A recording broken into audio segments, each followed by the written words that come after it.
Topic software development life cycle. ఈ software development life cycle ఏంటంటే, మనం ఏదైనా ఒక సాఫ్ట్వేర్ని కానీ ఒక అప్లికేషన్ని కానీ డెవలప్ చేసేటప్పుడు ఆ సాఫ్ట్వేర్ యొక్క లైఫ్ అనేది ఒక సైకిల్ లాగా ఉంటుంది. మనకి ఇప్పుడు మనం చిన్నప్పుడు చూసింటాం చాలా లైఫ్ సైకిల్స్ అనేవి.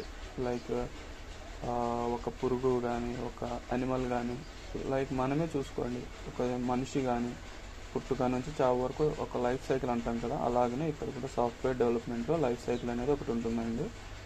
ఇక్కడ మనం చూసుకుంటే first of all software development life సైకిల్లోకి ఎప్పుడు వెళ్తామంటే, మనకి ఎప్పుడైతే ఒక సాఫ్ట్వేర్ని ఒక కంపెనీలు కానీ కొన్ని అడుగుతూ ఉంటారు కదండి, మనకి ఫలానా అప్లికేషన్ కావాలని వాళ్ళు రిక్వైర్మెంట్ అనేది అడుగుతూ ఉంటారు పెద్ద పెద్ద కంపెనీలని. అప్పుడు మనం ఈ సాఫ్ట్వేర్ డెవలప్మెంట్ లైఫ్ సైకిల్లోకి అయితే చూసుకుంటామండి. ఇక్కడ వచ్చేసి ఫస్ట్ వచ్చేసి ఇందులో స్టేజ్ సాఫ్ట్వేర్ డెవలప్మెంట్లో ఒక 7 స్టేజెస్ ఉంటాయండి. ఇందులోన నేమ్స్ కొంచెం అటు ఇటు ఉండొచ్చు, ఎందుకంటే ఒక కంపెనీలో